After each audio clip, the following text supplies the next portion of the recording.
Now let's talk about the accessories that go with the electric pump. First, you have your electric pump, your hose. There are going to be two nozzles that look similar. You want the nozzle, which is the shorter nozzle, not the longer one. And if for some reason you do lose that ring or it breaks, you have two extras in the bag, in addition to a fuse, should the fuse blow in your unit. It comes with a battery, and it comes with two methods for charging that battery. And you need to make sure that you charge this battery outside of the pump. You have one for the car and one for a 110 home outlet. And here on the battery, you will plug it in by inserting the charger into this hole here.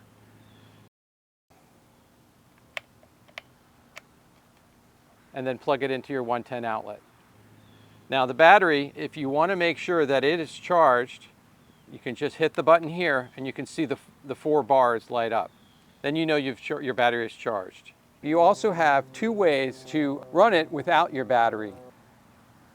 This cord will plug into the back and will connect to a 110 outlet in order to run your pump.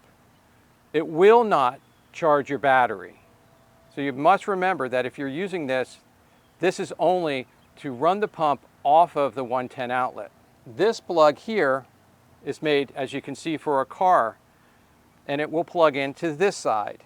And it can only go in this side if you wanted to run your electric pump from your car battery. And remember, this too will not charge the battery. You must charge the battery using these two chargers. You're going to have the mode here in the front, which will be for the battery. It'll show a battery at the front. If you want to plug it into an outlet, you would have to push it all the way back into this position where it shows the cords. We're going to plug it in using the battery mode, so we're going to push it forward and plug the battery in.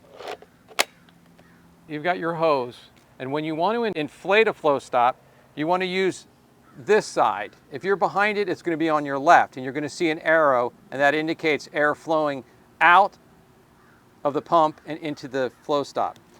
If you are going to deflate, you'll see this red here, and that red will indicate that you're going to deflate the flow stop. So make sure you know that you put it in here when you are inflating. Just a little bit about the display. Every unit will be set to 15 psi, but if for some reason you feel that you need to increase it, you can hit the plus button. It'll show that it's at 15 psi, but if you hit it again, it'll go up in half increments. And then if you want to set it back, you just hit the minus and hit it one more time and it'll bring it back to 15.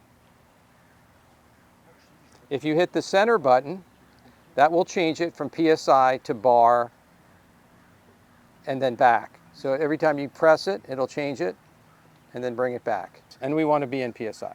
Now, when you use your electric pump, when you first plug it in, it'll sound like it's pumping air. And then once the compressor kicks on, it'll have a very high pitched noise.